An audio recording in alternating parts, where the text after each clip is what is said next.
मूर्छित होकर गिर पड़ा। पार्वती समझ गई महादेव तो नहीं है ये, मेरा सौंदर्य सब नहीं सह सकते, पर महादेव तो देवादिदेव हैं, उन पर किसी की सुंदरता का प्रभाव नहीं होता, ये कोई और ही है। मूर्छित होते ही अपने असली रूप में आया जलंधर।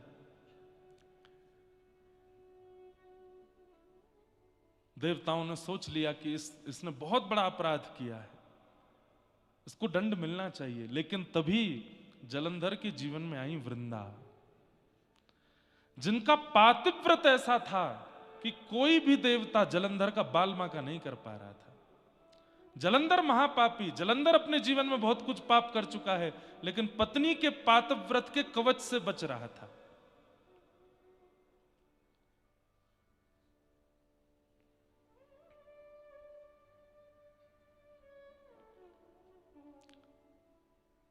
ठाकुर जी को जब ये बात पता चली तो भगवान बोले ठीक है, ये काम हम कर सकते हैं।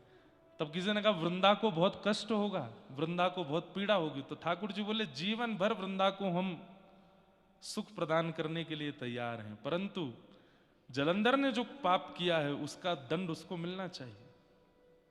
और बंधुओं एक बात बड़ी स्पष्ट समझ लीजिएगा, मेरी बात को अन्यथा मत लीजिएगा, बहुत ध्यान से सुनिएगा। ये जो विवाह होता है ना, विवाह के बाद कन्या के हाथ में जिस वर का हाथ दिया जाता है वो साक्षात नारायण स्वरूप है और कन्या लक्ष्मी स्वरूप है। यदि कन्या उस वर के प्रति नारायण बुद्धि रख के, परब्रह्म बुद्धि रख के, पति परमेश्वर होते हैं ना, उनको परमेश्वर मान करके यदि सेवा करे और उनके प्रति कोई दोष ना रख के उनके प्रति पूर्ण समर्पण कर दे, तो भगवान कहते हैं जिस प्रकार लड्डू गोपाल की सेवा करते हैं, घर में राधा कृष्ण की सेवा करते हैं, जगन्नाथ जी की सेवा करते हैं, सेवा करते करते करते करते एक दिन मैं इतना प्रसन्न हो जाता हूं कि वह विग्रह की आवश्यकता नहीं होती, मैं स्वयं प्रकट हो जाता हूं। भगवान कहते हैं संसार में जितने भी पति हैं वो सब मेरे विग्रह हैं, उनके प्रति पत्नी का क्या भाव होता है मैं देखता हूं। और जब मुझे लगता है कि ये पूर्ण समर्पण से बिल्कुल त्याग में होकर के उसकी सेवा कर रही हैं, तब उस पति विग्रह को हटा के मैं आ जाता हूं, मैं ही उसको स्वीकार कर लेता हूं। पति विग्रह है, जैसे विग्रह की घर में सेवा होती है ऐसी सेवा वेवा कर दिया करो उसकी, उसके पाम दबा दो, उसको खाना पीना खिला दो, उससे प्रेम से बात कर लो। आजकल वुमेन एम्पावरमेंट वाले इसको बहुत गलत लेते हैं। क्यों पति क्यों नहीं कर सकता? क्योंकि पत्नी उसको लक्ष्मी जी नहीं मिलेंगी ना, आपको ही नारायण मिलने वाले। और इस बात का प्रमाण वृंदा की कथा। वृंदा का पातिव्रत ऐसा है, जलंधर के क्या वृंदा नहीं जानती कि जलंधर ठीक नहीं है? जानती है, लेकिन फिर भी पति है मेरे, और उस पातिव्रत का पूर्ण रूपेण पालन कर रही है। देवताओं ने जाके भगवान से कहा प्रभु आप जलंधर का रूप बना करके जाएंगे, संसार आप पर प्रश्न उठाएगा। भगवान बोले नहीं, पतिव्रता नारी के पातिव्रत का फल ही यही है कि विग्रह पति का अंतर्ध्यान होना और मेरी प्राप्ति हो जाना, और वृंदा को अब मेरी प्राप्ति होगी। और भगवान जलंधर का रूप धारण करके चले गए। वहां जलंधर युद्ध भूमि में था, बड़े बड़े बाण भी उसका बाल बाका नहीं कर पाते थे। क्यों? वृंदा का पातिव्रत। आज भगवान नारायण जब जलंधर रूप धारण करके गए और वृंदा ने जैसे ही देखा, बंधुओं पातिव्रत धर्म नष्ट हो जाता है, पति के अलावा किसी के प्रति प्रेम भरी दृष्टि से देख भी लो तो। प्रेम भरी मतलब जिस दृष्टि से पति को देखते हैं उस दृष्टि से अन्य पुरुष को देख भी लिया तो धर्म नष्ट हो जाता है।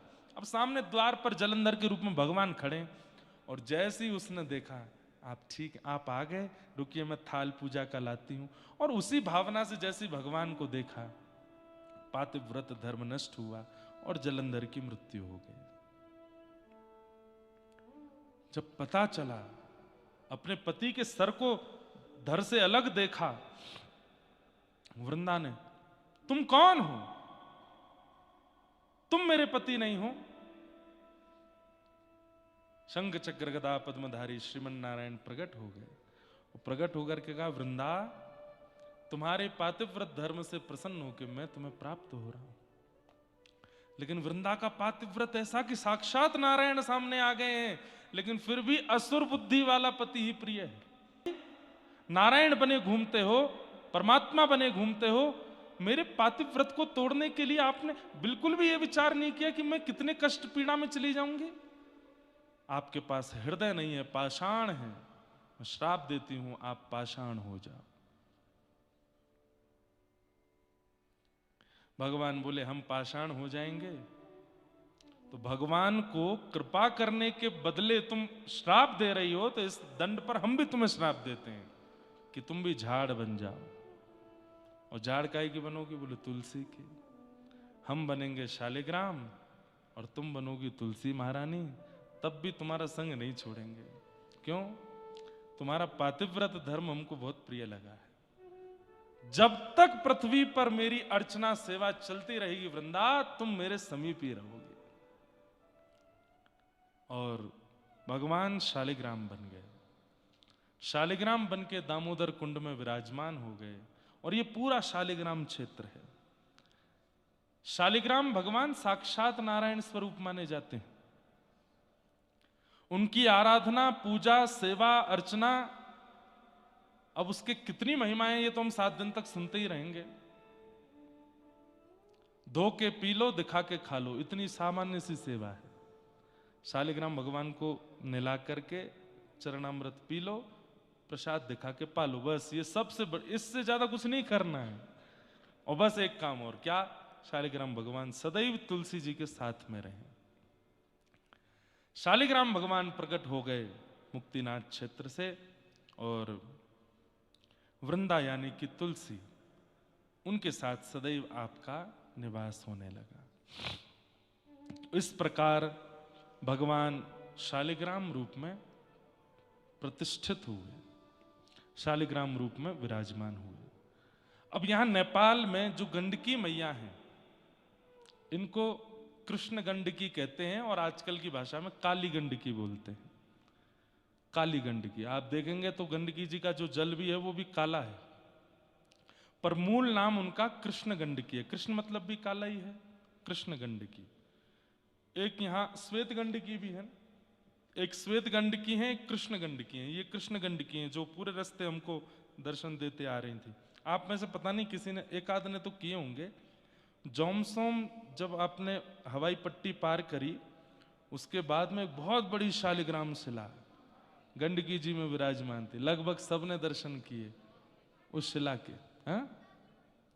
हाँ, वो शालिग्राम शिला मैंने भी कल, और उनमें भी चक्रांकित था, चक्र विराजमान। अब ये चक्रांकित कैसे है, इसके पीछे भी 2-3 कथा आती हैं। पहले गंडकी जी की भी एक कथा सुनो। शालिग्राम भगवान का एक और नाम है, क्या? गंडकी नंदन। क्या नाम है? हाँ, क्योंकि गंडकी जो थी ये पूर्व जन्म में एक वैश्या थी, और किसी कारणवश मजबूरी में वो कार्य हुआ होगा। लेकिन आप जब यशोदा जी का चरित्र सुनती थी, कौशल्या मैया का चरित्र सुनती थी, तो नेत्र सजल हो जाते थे। दुनिया की भावना रहती है कि वो परमात्मा मुझे प्रियतम रूप में मिले, लेकिन गंडकी जी अपने पूर्व जन्म में, मुझे नाम स्मृति में नहीं आया, कल पता चलेगा तो मैं बताऊंगा, अपने पूर्व जन्म में ठाकुर जी को यही प्रार्थना करती थी कि नाथ, जय जो सुख आपने यशोदा को दिया, जो सुख आपने कौशल्या को दिया, वो सुख मुझे भी दो, मैं भी आपको गोद में खिलाऊं। तो भगवान प्रसन्न हो गए। प्रसन्न होकर प्रकट होकर बोले, आपने इतनी अच्छी कामना करी है मैया, मैं वचन देता हूं। बोले क्या? कौशल्या मैया के गर्भ से तो एक बार आए हम, देवकी मैया के गर्भ से तो एक बार आए हम, लेकिन आपकी गर्भ से हम बार बार प्रकट हुआ करेंगे।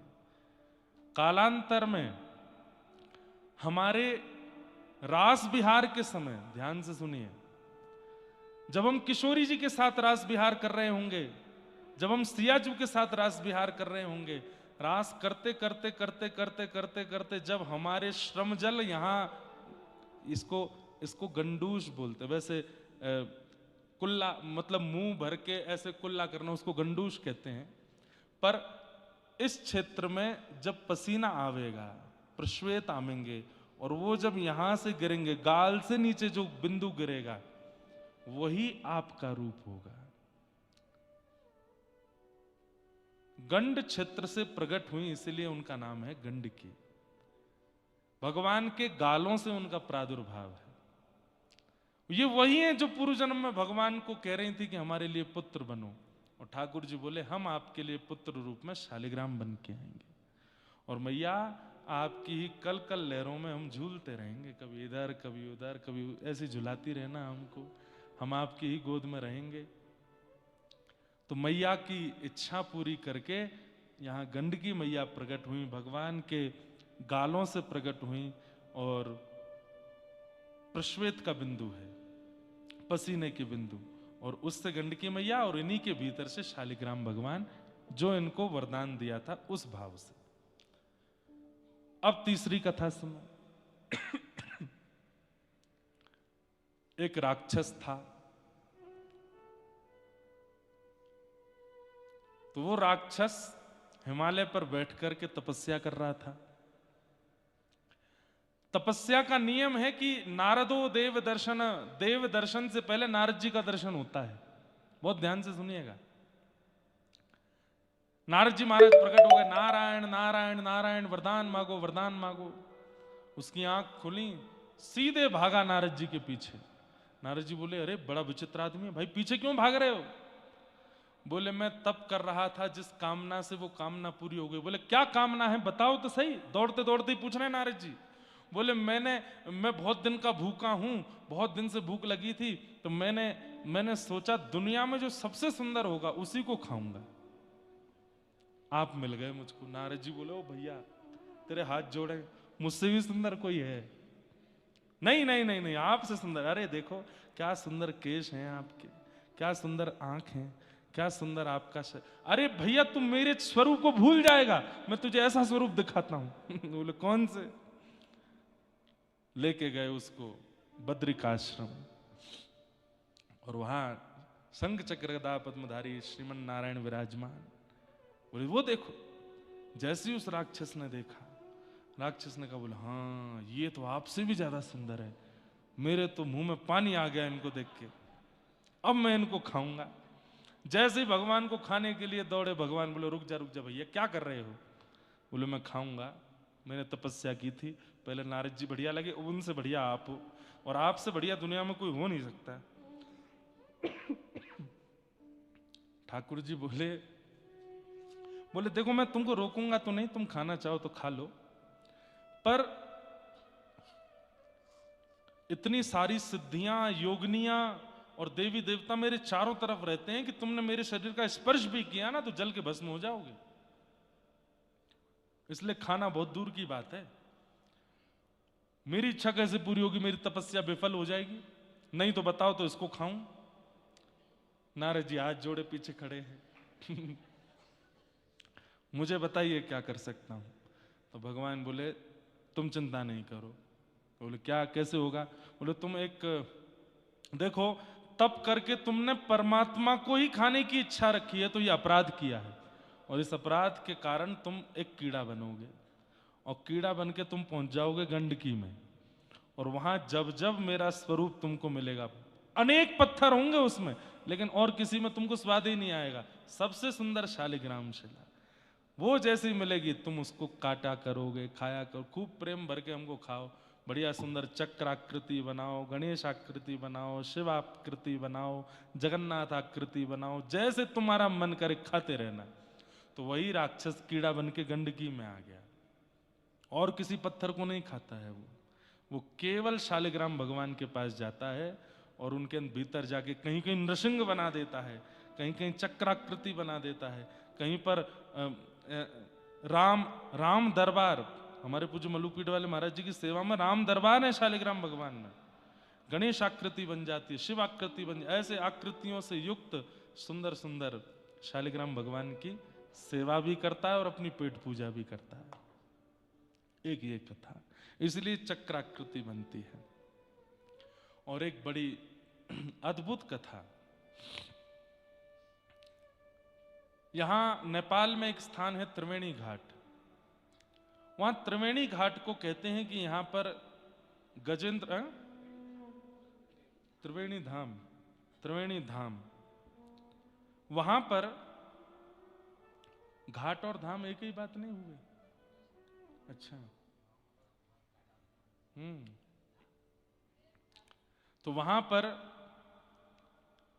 गंडकी मैया है ना, हाँ, तो नदी के तट पर तो घाट ही हो जाता है।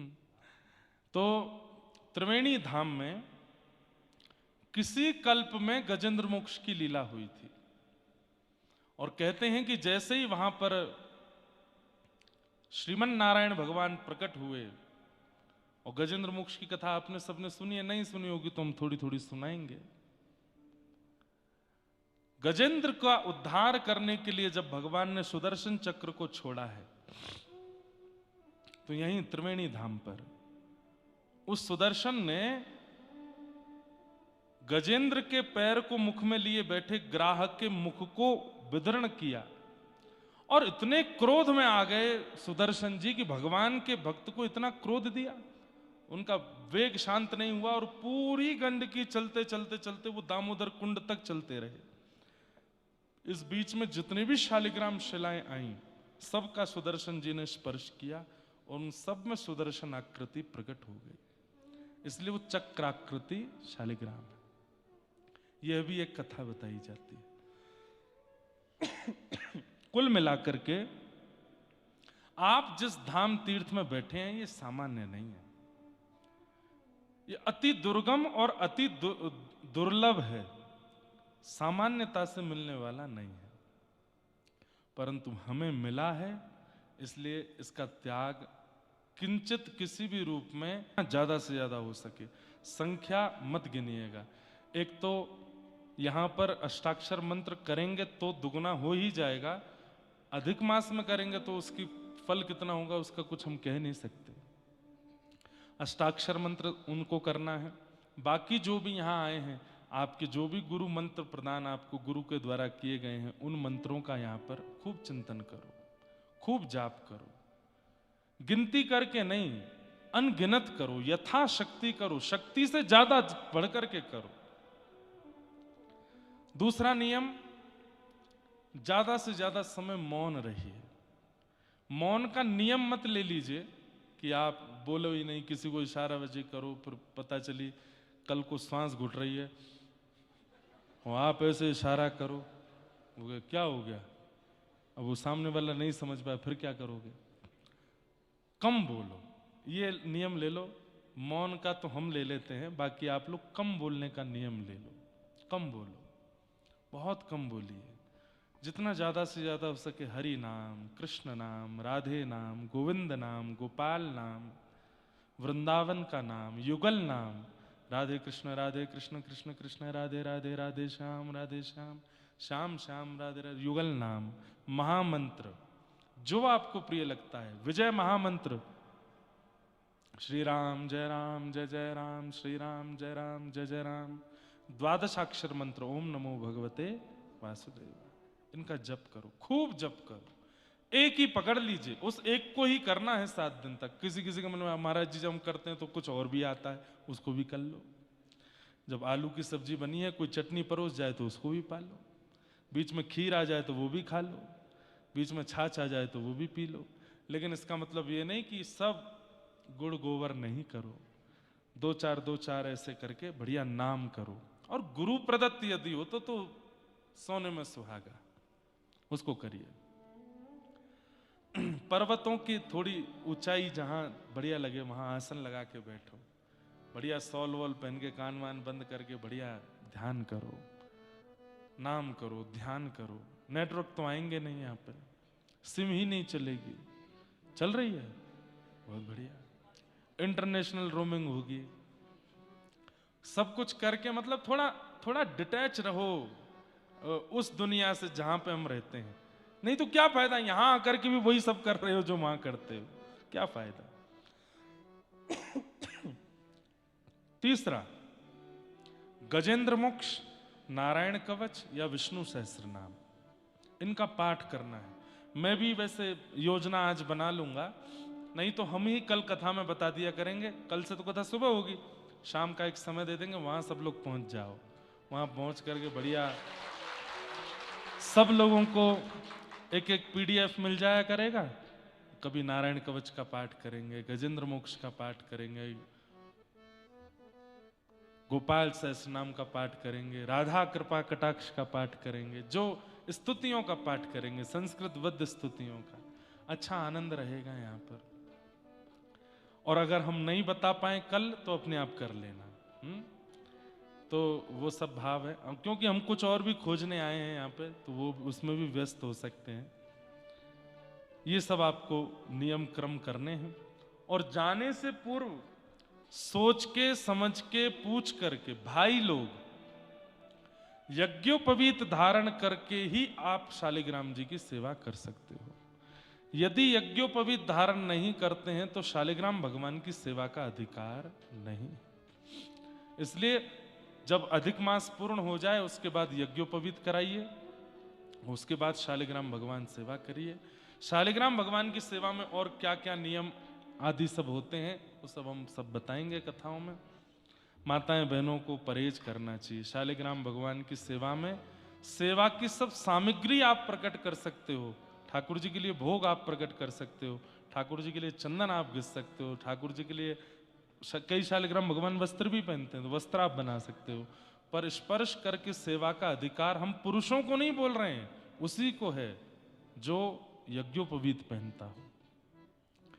अब यज्ञोपवीत पहनने के लिए आपको गायत्री दीक्षा लेनी पड़ेगी। गायत्री दीक्षा जब महापुरुष देंगे उसके बाद ही यज्ञोपवीत होगा। नहीं तो सबसे सरल सेवा शालिग्राम भगवान की है, बस ये थोड़े नियम का पालन करना पड़ेगा। इसमें किसी भी प्रकार की छूट या कटौती नहीं है, ये करना ही पड़ेगा।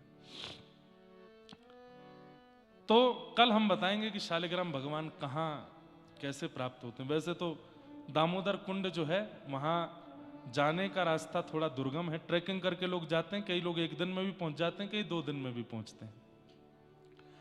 पर हेलीकॉप्टर की भी एक सेवा जोमसोम से चलती है और वो हेलीकॉप्टर आपको लेकर के जाएगा, दामोदर कुंड दर्शन करा के तुरंत लेके नीचे आता। कहते हैं वहां हेलीकॉप्टर बंद नहीं होता, बंद हुआ तो चालू नहीं हो पाएगा, इतना कम टेम्परेचर और सब है, अब भगवान जाने। और ये भी हमने सुना है कि दामोदर कुंड में आप तुलसी पत्र हाथ में लेकर के जैसे ही पधराते हैं, शालिग्राम भगवान अपने आप आकर के श्री तुलसी जी का स्पर्श कर लेते हैं। अब ये तो वहां जाके देखेंगे, अनुभव करेंगे कैसे है क्या है। शालिग्राम का अर्थ क्या होता है? शाली का मतलब होता है, अब कई लोग शालेग्राम बोलते हैं, कई शालिग्राम बोलते हैं, पर जो भी कहें इसका अर्थ क्या है? समस्त देवताओं का समूह जहां विराजमान है उनको शालिग्राम कहते हैं। सारे देवता विराजमान हैं उनके अंदर, किसी का आवाहन, जैसे गऊ में किसी का आवाहन नहीं करना पड़ता, सब देवता उसके अंदर विराजमान हैं, ऐसी शालिग्राम भगवान सारे देवता जिसके अंदर विराजमान हैं वही शालिग्राम। अब एक अंतिम बात पे आऊं मैं, फिर उसके बाद महात्मा कह के विश्राम करेंगे। विश्व में जहां कहीं भी आप भगवान का दर्शन कर रहे हो, अगर वो शालिग्राम निर्मित हैं तो उन सबका जन्म स्थान मुक्तिनाथ धाम है, वो यहीं से ही गए हैं। बद्रिकाश्रम में बद्री विशाल भगवान शालिग्राम स्वरूप है, कहीं ना कहीं से पूर्व में वे भी मुक्तिनाथ धाम से गए। श्री जगन्नाथ महाप्रभु के हृदय में जीवित शालिग्राम है, जीवित शालिग्राम विराजमान है, जो कि पहले नील माधव भगवान थे और उनकी विस्तार से कथा हम सुनाएंगे जून में, 28, 29, 30 जून जगन्नाथपुरी में। वे शालिग्राम भगवान भी यहीं से गए। हमारे तिरुनारायण तिरुपति बालाजी वे भी शालिग्राम स्वरूप हैं। हमारे श्री रंगनाथ भगवान जो कि दक्षिण में विराजमान है, उनका तो पूरा मंदिर ही शालिग्राम का है, वे भी यहीं से गए हैं। वृंदावन के राधा रमन लाल वे भी यहीं से गए हैं, श्री राधा रमन लाल भी यहीं से ही गए हैं। श्री गोपाल भट्ट गोस्वामी जी, आप श्रीरंगम में वेंकट भट्ट नाम के एक ब्राह्मण थे, उनके पुत्र हैं श्री गोपाल भट्ट जी।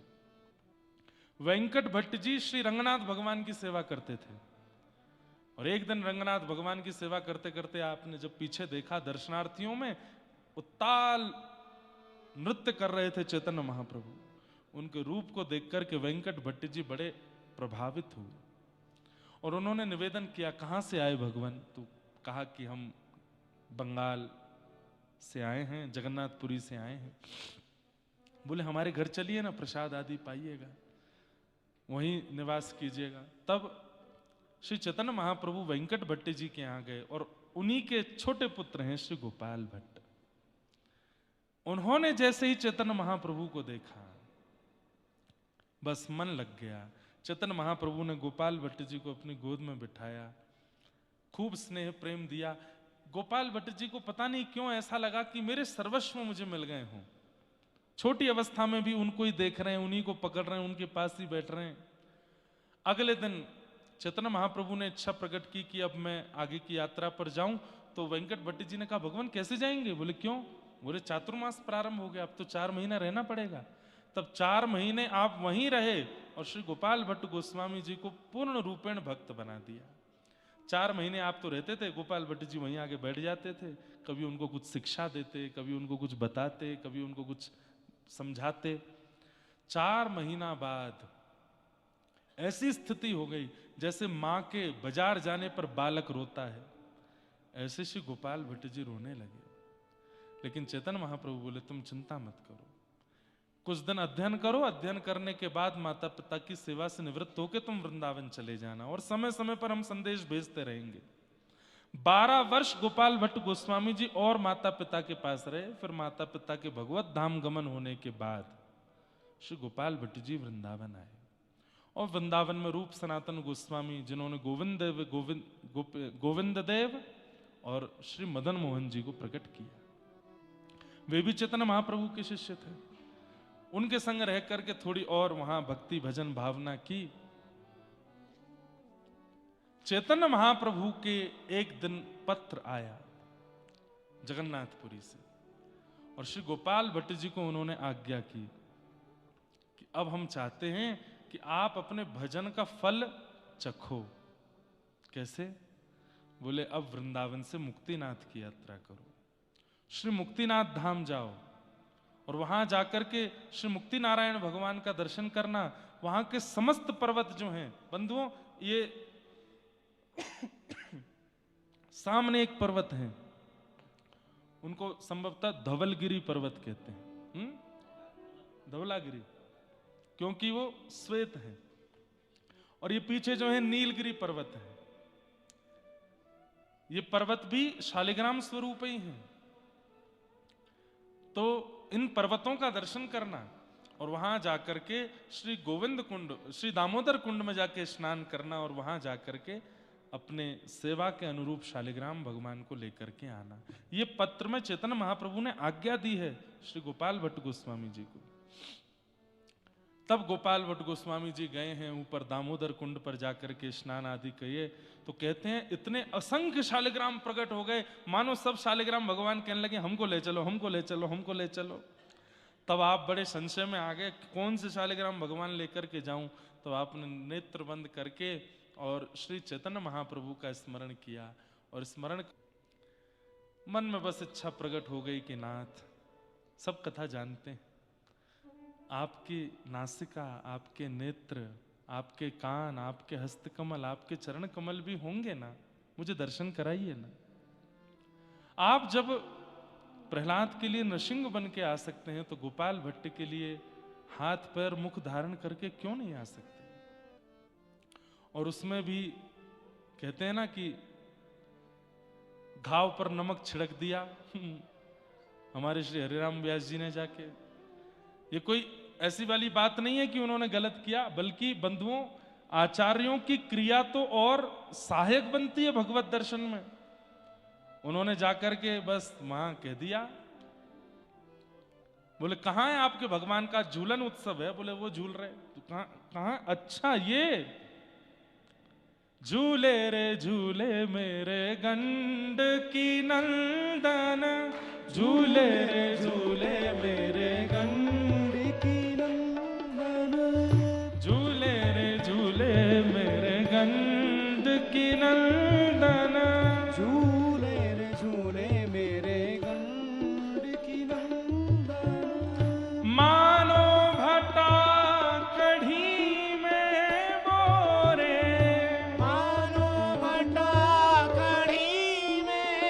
मेरो चंदन। ओ झूले रे झूले मेरे गंड की नंदन, झूले ने झूले मेरे गंड की नंदन। गंड की नंदन झूल रहे हैं।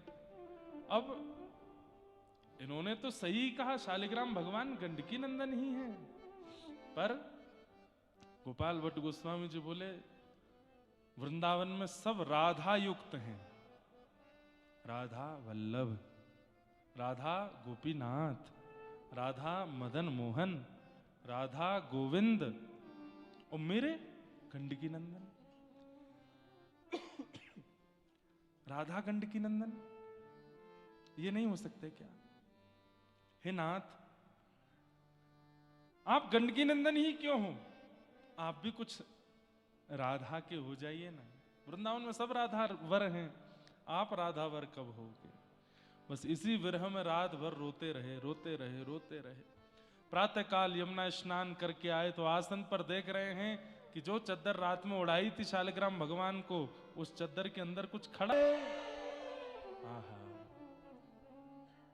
श्री गोपाल भट्ट, श्री गोपाल भट्ट जो की हृदय वेदना प्रगटो सारे ग्राम। हे रूप सुधा को खान हमारो, रूप सुधा को खान हमारो। वृंदावन में सब ते प्यारो, वृंदावन में सब ते न्यारो। ओ प्यारो राधा रमण जुलाल, वृंदावन मेरो वृंदावन, वृंदावन मेरो वृंदावन। हे श्री वृंदावन प्यारो वृंदावन। हे वृंदावन मेरो वृंदावन। मुक्तिनाथ सो चल के आए, मुक्तिनाथ सो चल के